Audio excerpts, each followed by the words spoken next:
This week's episode of Leading Longbranch is episode 3, and today we're talking about PBIS, which stands for Positive Behavior Interventions and Supports.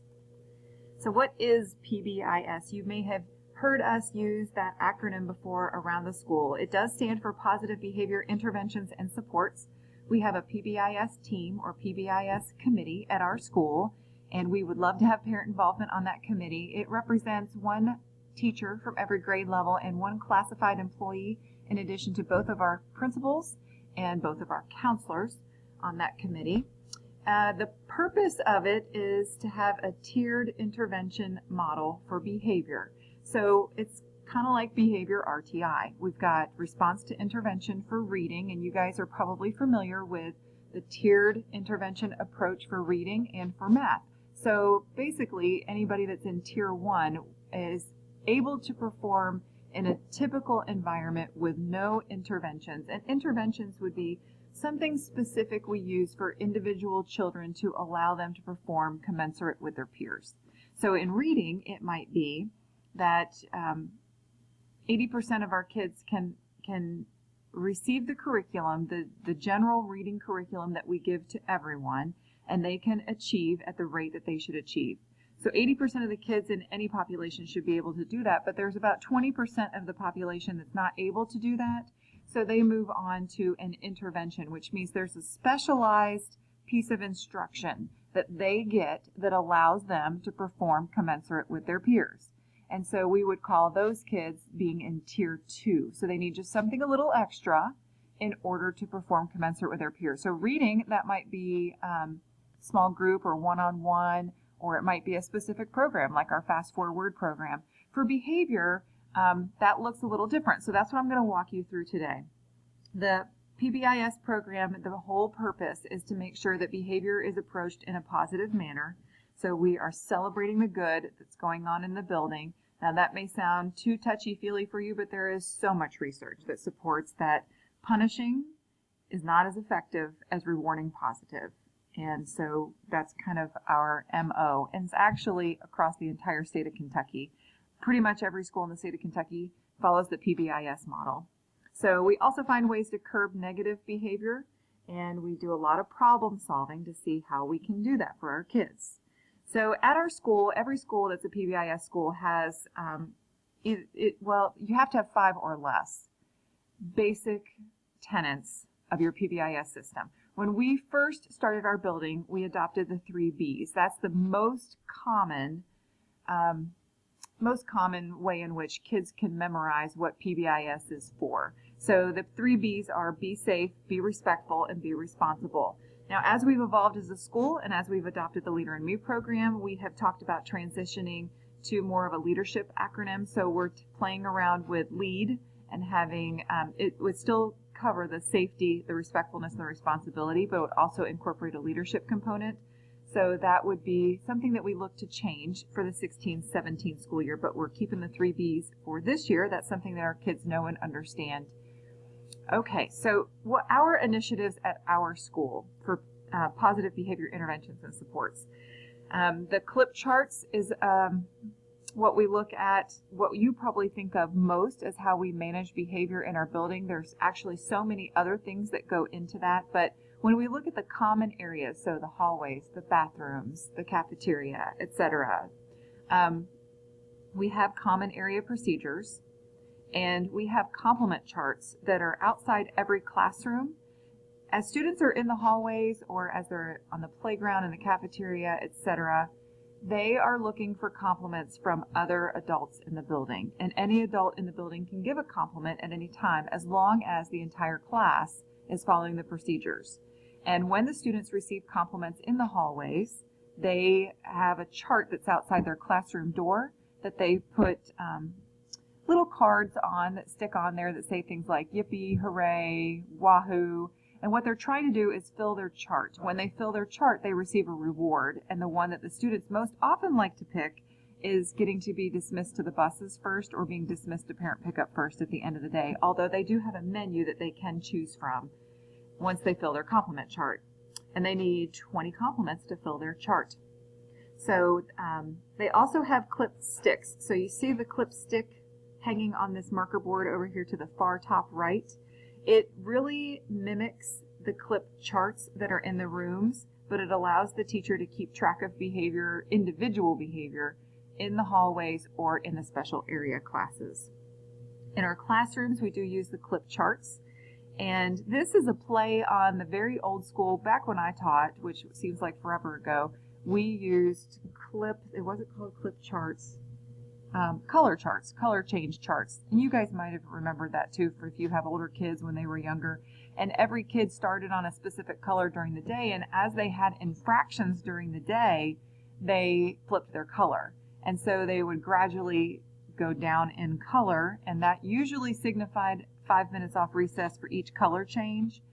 And the thing that when we opened Longbranch, and a lot of our teachers were used to using those color flip charts or whatever, we didn't like the fact that it was only a negative. There was no way to move back up. Typically teachers didn't use it that way. So then when we came across this clip chart, we thought this is a great way for kids to redeem themselves and to always know kind of where they stood. So if you move down to think about it, you got the whole rest of the day to move up to wherever you want to be. You can move back to ready to learn, good day, great job, outstanding. So, and ready to learn is where you really want every kid to be. If they're above ready to learn, then we are thrilled. I mean, that means they're going above and beyond. Where we don't want them is to be down below ready to learn every day. And I'm going to talk a little bit more about that. Also in our classrooms, we use personalized behavior plans. So I'm going to explain that a little more. When I was talking about the tiers for reading RTI, I'm going to talk about the tiers for behavior RTI. So our tier 1, so 80% of the kids can do just fine using a clip chart. It allows them to create positive behavior choices, and it always gives them that second chance. And that's what we are about as a school. We like to give second chances to kids because everybody makes mistakes. As an adult, if no one ever gave me a second chance, I would feel defeated all the time. And that's not where we want kids. Now, when we have a child that is really not able to keep their behavior in check using just a clip chart, then we do a referral to tier 2. And that means that we are going to look at that particular student and say, what can we do? What specialized thing can we do for that child to allow them to perform commensurate with their peers? And that is typically a personalized behavior plan. Now, it may be that there's one thing that's causing them to constantly clip down.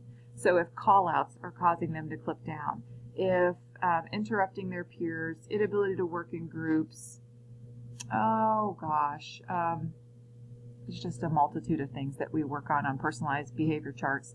But it's just it's a different system that's personalized for that student, where we have a reward system in place, and sometimes there's a consequence system in place too, that just encourages them to be able to function like everybody else in the class behaviorally. That would be tier 2. So that's about 20% of the population of our school. And then if we have a student that clip chart really doesn't work great for them, and now we've put a personalized behavior plan into effect and they're still not really successful, then we move on to tier 3, which is the highest level that we would be at, and that would be a check and connect program. That's about 5% of our population, and that means that they have an adult that they check in with daily. They set behavior goals. That adult monitors their behavior chart more intensively.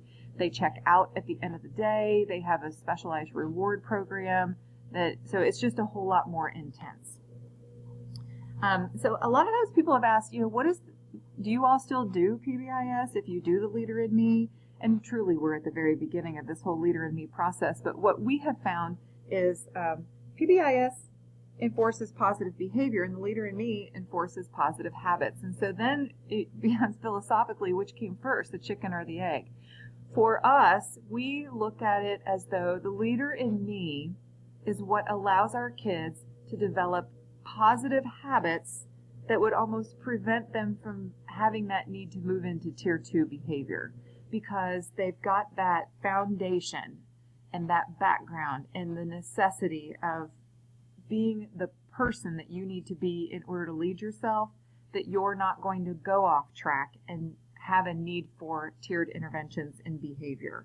So although this is not a well-tested philosophy, we do have some data to support that the Leader in Me is making a positive effect or has a positive effect on the behavior in our building. So if we look at 2014 to 2015, I had only at this point pulled up to my November data. I can speak to our December, January data and our February data. I need to go back and update this for you all, and we will do this very soon in a newsletter to parents to just kind of let you know. But this was the data I had offhand that I had given the teachers before the break. So if we look at 2014-15, we had 53 total incidents in the school last school year. And you can see that that ranged anything from a bus infraction to disruptive behavior, bullying, fighting. And so I just want to comment on these a little bit. In the disruptive behavior category, some of those are kids in the general classroom setting, but the bulk of those are children in our special needs, high incidence classrooms, our autism complex needs classrooms. So although that number looks really high, you might be like, oh my gosh, what have they got going on over there? That's a number to be expected for us. So then we go over to 15-16. So the 53 was during our pilot year of the Leader in Me. Now during our first full implementation year, you can see that we reduced our infractions up through November by 23 incidents. And if you ask the teachers around the building, if you ask anybody that lives in that building day in and day out, they will tell you that it's a different place. Just in a year, it's a different place. The kids just act differently. They just have a different perspective than they've ever had before. We see them making better choices. We see them thinking through their reactions before they react. And then even after they react negatively, they are so much more able to come back and just understand what they did in order to get to the place they were and understand how to fix it for next time. Dealing with behavior at Longbranch has been just absolute night and day because of the habits that they have formed, or so that's our belief.